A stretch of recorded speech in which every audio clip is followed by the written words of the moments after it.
था शोगेन Poisson girl के साथ 10,000 स्कॉर्पियन क्लैन के ऊपर हमला कर देता है। लेकिन यहाँ पर पासा पलट जाता है जब हमें ये पता चलता है कि पोइजन सेक्ट के जो एल्डर्स थे वो सभी लोग 10,000 स्कॉर्पियन क्लैन से जाकर मिल चुके हैं। वो लोग इनको धोखा दे देते हैं और फिर पोइजन गर्ल के ऊपर ही एक बहुत ही ज्यादा खतरनाक फॉर्मेशन से हमला करते हैं। सोवियन बीच में आता है, पोइजन गर्ल को बचाता है। अब आगे एपिसोड शुरू होती है जहाँ हम देखते हैं जैसे ही पोइजन सेक्ट के लोग ये समझते हैं कि सारे एल्डर्स 10,000 स्कॉर्पियन क्लैन के साइड में हो गए हैं। ये देखकर वो तुरंत ही अपने उन एल्डर्स के ऊपर हमला करते हैं। पॉइजन सेट के लोग अपने लीडर को बचाना चाह रहे हैं पर इनकी पावर बहुत ही ज्यादा कम है। ये उन एल्डर्स के ऊपर हमला करते हैं तो ये सारे एल्डर्स मिलकर अपने चारों ओर एक प्रोटेक्टिव बैरियर बना लेते हैं जिससे इनके सारे अटैक न्यूट्रलाइज हो जाते हैं। कोई भी हार नहीं पहुंचा पाते हैं। अब क्योंकि मामला बिगड़ चुका है, फर्स्ट एल्डर अपने जान बचाने के लिए 10,000 स्कॉर्पियन सेट की ओर पीछे छुपने जा रहा था, लेकिन पॉइजन गर्ल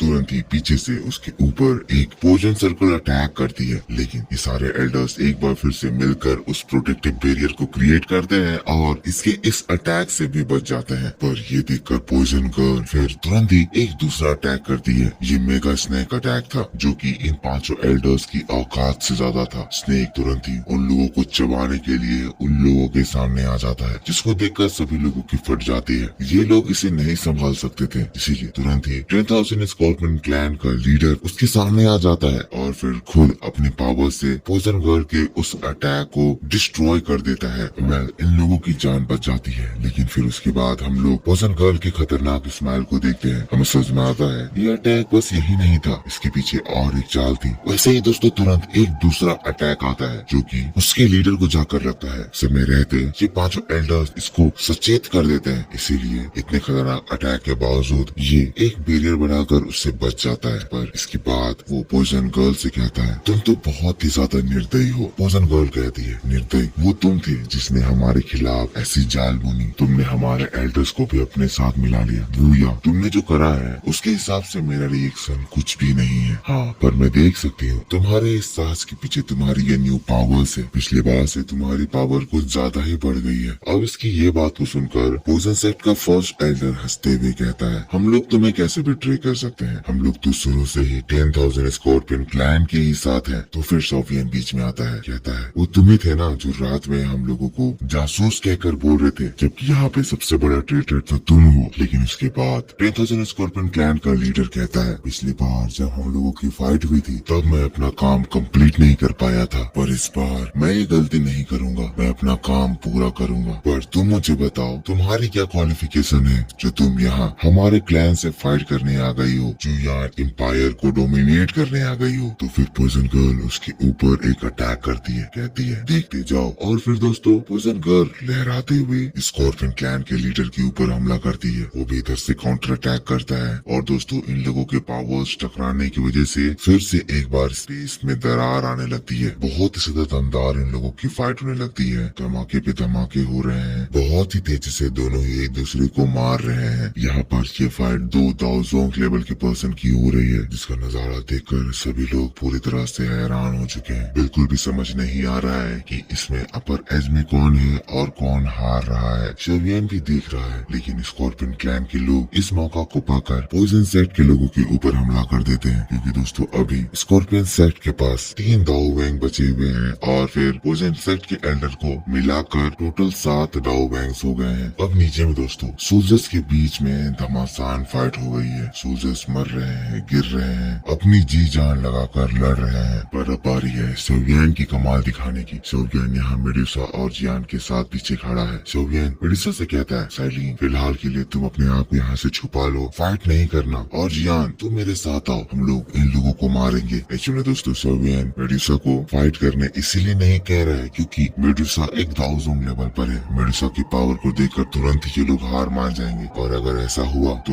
वो हॉल ऑफ सोल का पर्सन बाहर नहीं आएगा। इन लोगों का main motive hall of soul के पर्सन को बाहर लाना है ताकि वो ये सोचकर बाहर आए कि इधर सब दाओ वांग, दाओ वैंग और एक दाओ जोंग लेवल का पर्सन है, वो लोग इन्हें आराम से मार देंगे। पर पासा तब पलट जाएगा जब 2 दाओ जोंग्स आ जाएंगे। वेल दोस्तों सोवियन और जियान अब धूम धड़के से फाइट कर रहे हैं। जियान यहाँ सोल्जर्स को बुरी तरह से पीट रही है, सोवियन भी सोल्जर्स को मारे जा रहा है, लेकिन तभी सेवियन के रास्ते पर वही फर्स्ट एल्डर और सेकंड एल्डर आ जाता है। इन लोगों ने अपनी पावर को सप्रेस करके रखा हुआ है, इसीलिए अभी भी फर्स्ट एल्डर को पता नहीं है कि ये किसके सामने खड़ा है। कहता है, लड़की मैंने तुम्हें मना किया था ना कि तुम यहाँ पे से चले जाओ। अब यहाँ पे जो तुम्हारा हश्र होने वाला है उसके लिए तुम किसी को ब्लेम नहीं करना। सेवियन भी गुस्से में कहता है, वो तो देखा जाएगा कि कौन यहाँ रिग्रेट करने वाला है। एल्डर कहता है, तुम एक 1 स्टार पे हो और ऐसी बड़ी बड़ी बात कहने की हिम्मत कर रहे हो। तुम्हारे इस बड़बोलेपन का तुम्हें बहुत ही बुरा कीमत चुकाना पड़ेगा। लेकिन तब सेवियन हंसता है और फिर वैसे ही अपनी पावर को एक्टिवेट करता है। सेवियन के ग्रीन फ्लेम्स चारों ओर फैलने लगते हैं और अगले पल सेवियन उन लोगों की आंखों से ओझल हो जाता है कि ये लोग पागलों की तरह सेवियन को ढूंढ रहे हैं। पर सेवियन उनके पीछे, उनके करीब, उनके ऊपर एक जोरदार पंच से अटैक करता है। सेवियन के पंच खाकर दोनों ही बहुत ही बुरी तरह से इंजर्ड होकर नीचे गिरने लगते हैं। ये लोग किसी तरह अपने आप को संभालते हैं। एक ही बार में समझ जाते हैं कि ये बंदा जरूरी मैजिक पावर से अपनी स्ट्रेंथ को छुपा रहा था, पर अगर हम लोग इसके ऊपर एक साथ हमला करेंगे तो ये हमें नहीं संभाल पाएगा। वो लोग साथ में फॉर्मेशन एक्टिवेट करते हैं। सेवियन को मारने के लिए उनके ऊपर कूद पड़ते हैं, लेकिन इससे पहले सेवियन उनके ऊपर अपनी बिजली जैसी तेज रफ्तार से हमला करता है। एक एल्डर की इस रफ्तार को देखकर बहुत ही बुरी हालत हो जाती है। वो भागने लगता है, लेकिन सेवियन उसका पीछा करता है और उसके ऊपर अपने फ्लेम से एक हमला करता है। हमला उसके दिल को चीर के पार कर देता है और फाइनली 8 legs कोलैप्स्ड अटैक। सेवियन इस अटैक को उसकी चेस्ट पर करता है, जिससे कि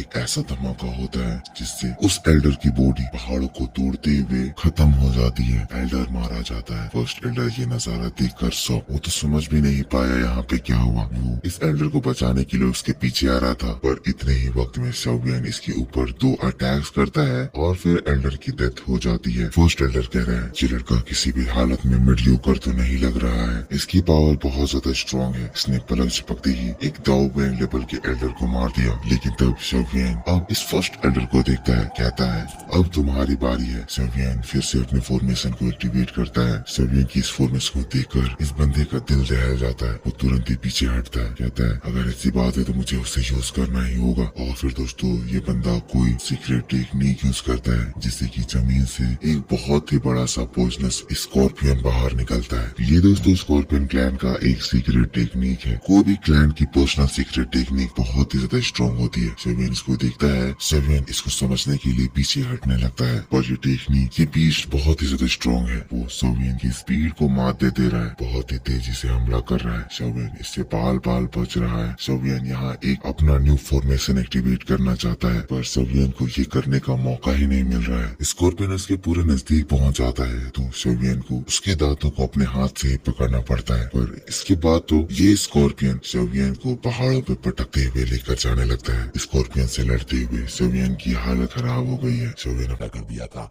जिससे बचकर शाओवैन भागने लगता है, मगर वो डीमन स्कॉर्पियन शाओवैन के पीछे ही पड़ गया था। मगर शाओवैन अपनी स्वॉर्ड से उसके अटैक को डॉज करता है, मगर तभी सी शैन भी शाओवैन पर हमला बोल देता है। यानी अब शाओवैन सी शैन और उसके डीमन स्कॉर्पियन के कंबाइंड अटैक से एक ही टाइम पर अकेला लड़ रहा था, जिसमें शाओवैन को बहुत ही मुश्किल हो रही थी, क्योंकि सी शैन और उसका जानवर बहुत ही ज्यादा अच्छे कॉम्बिनेशन के साथ अटैक कर रहे थे। तभी डीमन स्कॉर्पियन शाओवैन पर अटैक करता है, जिससे किसी तरह शाओवैन अपनी स्वॉर्ड से रोकता है, मगर तभी डीमन स्कॉर्पियन अपने पॉइजनस स्टिंग से शाओवैन पर अटैक करता है। अब क्योंकि शाओवैन ने अपनी स्वॉर्ड से डीमन स्कॉर्पियन को रोका था, इसलिए वो उसके स्टिंग अटैक को डिफेंस नहीं कर पाता। तभी एंट्री होती है छोटी शहजादी जियान की, जो कि डीमन स्कॉर्पियन के स्टूडेंट को पकड़कर रोक लेती है और उसे घुमाकर पीछे फेंक देती है। जियान को देखकर शाओवैन की भी तबीयत हरी हो गई थी। जियान कहती है, शाओवैन तुम जाकर सी शैन से लड़ो, इस कीड़े को मैं देख लूंगी। जिस पर शाओवैन सी शैन पर अटैक करके उससे फाइट करने लगता है। इधर जियान उस डीमन स्कॉर्पियन के सर पर कूदकर उसे पीटने लगती है। जियान कहती है, बेवकूफ कीड़े, तू मुझे नहीं पकड़ सकता। तभी डीमन स्कॉर्पियन जियान को ऊपर फेंकता है, लेकिन जियान कुछ ज्यादा ही जिद्दी थी। वो फौरन से दोबारा डीमन स्कॉर्पियन के सर पर कूदकर उस पर पंच की बारिश कर देती है। डीमन स्कॉर्पियन कुछ भी नहीं कर पा रहा था, वो बस इधर उधर उछलकर सियान को अपने ऊपर से हटाने की कोशिश कर रहा था, मगर सियान तो उस डीमन स्कॉर्पियन के स्टिंग पर मजे से झूल रही थी। और अब सियान डीमन स्कॉर्पियन की टांग पकड़कर उसे गोल गोल नचाकर उसे नीचे स्कॉर्पियन गेट पर दे मारती है, जिससे उस स्कॉर्पियन को तो दिन में तार याद आ गए थे। वहीं सीशैन भी ये देखकर हैरान रह गया था। इधर सियान काफी खुश हो रही थी, तभी वो स्कॉर्पियन दोबारा से सियान पर हमला करने आता है। शाओवैन सीशैन का मजाक उड़ाते हुए कहता है, सीशैन भैया, आपका कीड़ा तो एक छोटी बच्ची के हाथों कुत्तों की मौत मारा जा रहा है, ये बैटल तो हम जीत रहे हैं। जिस पर सीशैन चिढ़ते हुए कहता है, लड़के ज्यादा खुश मत हो। सीशैन मन में सोचता है कि शाओवैन ने इस फाइट में मेरे 2 बैटल किंग लेवल के वॉरियर्स को मार डाला, हमारी हालत तो काफी खराब है। वो ये सोच ही रहा था कि तभी शाओवैन सीशैन पर हमला कर देता है, जिससे किसी तरह सीशैन रोकता है। शाओवैन कहता है, कीड़े मास्टर चौक करने रहो, नहीं तो तुम्हारा हाल भी गद्दार एल्डर वू के जैसा होगा। जिस पर सीशैन शाओवैन को पीछे ढकेल देता है।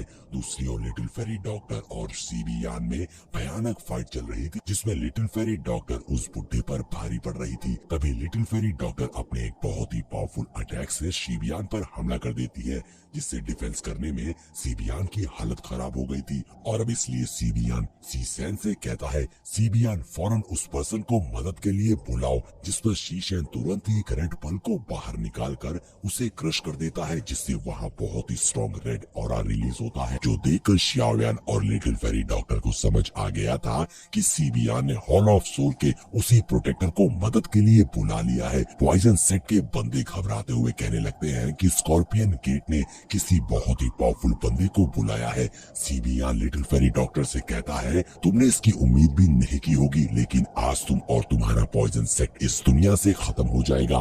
तभी एक अटैक लिटिल फेरी डॉक्टर की ओर आता है, जिसे लिटिल फेरी डॉक्टर डिस्ट्रॉय कर देती है। अब हम देखते हैं वहाँ हॉल ऑफ सोल का प्रोटेक्टर ताई अपीयर हो गया था। प्रोटेक्टर ताई सीबियान से कहता है, तुम तो इस पॉइजन गर्ल का कुछ भी नहीं कर पाए। जिस पर सीबियान कहता है, इस लड़की में बहुत दम है, इससे फाइट करना आसान नहीं होगा, इसलिए हमने आपको मदद के लिए बुलाया है। जिस पर प्रोटेक्टर ताई कहता है, तुम्हारी हेल्प मैं जरूर करूंगा, लेकिन इसके बदले में तुम्हें इसकी कीमत चुकानी पड़ेगी। जिस पर सीबियान कहता है, आप बस हमारी मदद करिए, बदले में आप जो भी चाहेंगे मैं वो आपको दे दूंगा। जिस पर प्रोटेक्टर ताई अपने स्ट्रॉन्ग ऑरा को रिलीज करके अपनी आइडेंटिटी दिखाता है, जो देखकर लिटिल फेरी डॉक्टर कहती है, अच्छा तो ये तुम हो प्रोटेक्टर ताई। जिस पर प्रोटेक्टर ताई कहता है, मैंने तुम्हें चांस दिया था, लेकिन तुमने उसे गवा दिया, इसलिए मुझे अपना काम निकालने के लिए एक दूसरा पार्टनर तो चाहिए ही था। जिस पर लिटिल फेरी डॉक्टर कहती है, तुमने गलत पार्टनर को चुन लिया है, इनके साथ तुम भी मारे जाओगे। ये बोलकर लिटिल फेरी डॉक्टर प्रोटेक्टर ताई पर जबरदस्त अटैक कर देती है, जिसे सीबियान एक शील्ड बनाकर रोक लेता है। सीबियान प्रोटेक्टर ताई से कहता है, पॉइजन गन को फिलहाल मैं रोकता हूँ, लेकिन ये लड़का बहुत ही ज्यादा चालाक है, इसलिए पहले आप इस लड़के की सोल को कैप्चर करिए। जिस पर प्रोटेक्टर ताई फौरन से शाओवैन पर हमला बोल देता है, तो शाओवैन उससे बचकर भागने लगता है। तभी प्रोटेक्टर ताई सामने अपीयर होकर शाओवैन पर एक बहुत ही पावरफुल अटैक करता है, लेकिन शाओवैन अपनी पूरी ताकत से किसी तरह के अटैक को रोक लेता है, लेकिन इससे शाओवैन नीचे चट्टान पर जा गिरता है। प्रोटेक्टर ताई कहता है, बहुत अच्छे लड़के, मैंने तुझे अंडरएस्टिमेट किया, लेकिन तुझ में तो सच में बात है, लेकिन अब मैं देखना चाहूंगा कि तू कब तक मुझसे बचकर भाग सकता है। ऐसा कहते हुए प्रोटेक्टर ताई ने अपनी पावर्स का इस्तेमाल करते हुए स्पिरिचुअल चेन से शाओवैन पर अटैक कर दिया था, और अब शाओवैन उन चेन से बचने के लिए तेजी से भाग रहा था, जहाँ वो चेन्स शाओवैन को कैद करने ही वाली थी, मगर उससे पहले ही क्वीन मेडुसा बीच में आकर प्रोटेक्टर ताई के इस इरादे को नाकाम कर देती है। अब मेडुसा को अपने सामने देखकर प्रोटेक्टर ताई एकदम शॉक हो गया था कि ये तो टाओ ज़ोंग है। और प्रोटेक्टर ताई कहता है, लड़की, तुम्हारे लिए अच्छा यही होगा कि तुम हमारे मैटर में मत पड़ो, नहीं तो ठीक नहीं होगा। जिसपे मेडुसा दूसरी ओर से एटीट्यूड में कहती है, नहीं तो तुम मेरा क्या कर लोगे। अब ये बात सुनकर प्रोटेक्टर ताई कहता है, लगता है कि तुमने इन्वॉल्व होने का मन बना ही लिया है, तो फिर ठीक है। जिसके बाद क्वीन मेडुसा शियावेन से कहती है, इस बुढ़े से मैं निपटती हूँ, तुम जाओ तब तक 10,000 स्कॉर्पियन गेट के बंदों को संभालो। जिसपे शियावेन कहता है, मैं जल्द ही उन सभी को निपटा कर तुम्हारी मदद करने आ जाऊंगा। ऐसा कहते हुए शियावेन वहाँ से चला जाता है, मगर उसे ये नहीं पता था कि मेडुसा अकेले ही प्रोटेक्टर ताई की पुंगी बजा देगी। क्वीन मेडुसा कहती है, तुम परेशान मत हो, मैं इसे भागने नहीं दूंगी। तो वहीं दूसरी ओर से प्रोटेक्टर ताई हंसते हुए कहता है, ये लड़की तो बहुत ही एरोगेंट है, लेकिन मैं तुम्हें बता दूं, तुम्हारा डाउजोंग पे होना हमारे हॉल ऑफ सोल के लिए कोई बड़ी बात नहीं है। हम बहुत ही आसानी से तुमसे डील कर सकते हैं। आज तुम्हें तुम्हारे इस डिसीजन पे बहुत ही अफसोस होने वाला है। जिसपे क्वीन मेडुसा कहती है, क्या हॉल ऑफ सोल के सारे बंदे ऐसी जाहिलों जैसी बातें करते हैं? अब इस बात पर प्रोटेक्टर ताई को गुस्सा आ जाती है और वो कहता है, तुम्हारी हिम्मत भी कैसे हुई हॉल ऑफ सोल के बारे में ऐसा बोलने की। तो वही दूसरी ओर से क्वीन मेडुसा बिना टाइम दिए प्रोटेक्टर ताई पर अटैक कर देती है। तो प्रोटेक्टर ताई भी इस तरफ से काउंटर अटैक करता है और अब यहाँ पर दोनों की पावर्स टकराने से वहाँ जबरदस्त एनर्जी निकल रही थी। वहीं दूसरी ओर हम देखते हैं लिटिल फेरी डॉक्टर और सीबियान में बहुत ही जबरदस्त फाइट चल रही थी, जहाँ लिटिल फेरी डॉक्टर सीबियान को कांटे की टक्कर दे रही थी। और अब ये देखते हुए सीबियान को गुस्सा आ जाती है और वो अपनी डाउकी को एक्टिवेट करता है, जहाँ सीबियान के पीछे ऑरेंज विंग्स आ जाते हैं, जिसे देखकर लिटिल फेरी डॉक्टर बिल्कुल शॉक हो गई थी, क्योंकि ये उसकी soul body of blood scorpion emperor थी, जो कि उसने इतनी सालों तक कल्टीवेशन करके पाया था। सीबियान बताता है कि सोल ऑफ स्कॉर्पियन एम्पर उसके बॉडी के साथ सील हो चुका है, जिससे कि अब सीबियान की पॉइजनस बॉडी बहुत ही ज्यादा डेंजरस हो गई थी। सीबियान कहता है, आज मैं देखना चाहूंगा कि तुम मेरे सामने कैसे टिक सकती हो। मैं तुम्हें आज अपने 10,000 स्कॉर्पियन गेट की असली ताकत से मिलाऊंगा। और अब हम देखते हैं सीबियान की बॉडी एक स्कॉर्पियन बॉडी में चेंज हो गई थी और सीबियान इसी बॉडी के साथ में लिटिल फेरी डॉक्टर पर अटैक कर देता है। और अब उसकी पावर्स बहुत ज्यादा बढ़ चुकी थी, जिससे फाइट करने में लिटिल फेरी डॉक्टर को बहुत प्रॉब्लम हो रही थी। लिटिल फेरी डॉक्टर बिल्कुल भी अटैक नहीं कर पा रही थी और सीबियान लगातार उस पर अटैक किए जा रहा था। लिटिल फेरी डॉक्टर एक बार अपनी स्वॉर्ड से अटैक करती भी है, तो सीबियान उसकी स्वॉर्ड को तोड़कर लिटिल फेरी डॉक्टर को पीछे फेंक देता है। और अब यहाँ पर लिटिल फेरी डॉक्टर ने अपने सबसे खतरनाक मूव इरलैंड पॉइजनस बॉडी को एक्टिवेट कर लिया था, जिससे कि आसमान में हर तरफ पॉइजन फैल जाता है और अब इसके सामने टिक पाना सीबियान के लिए बहुत ही ज्यादा मुश्किल होने वाला है। और इसी के साथ हमारा ये एपिसोड यहीं पर एंड हो जाता है। तो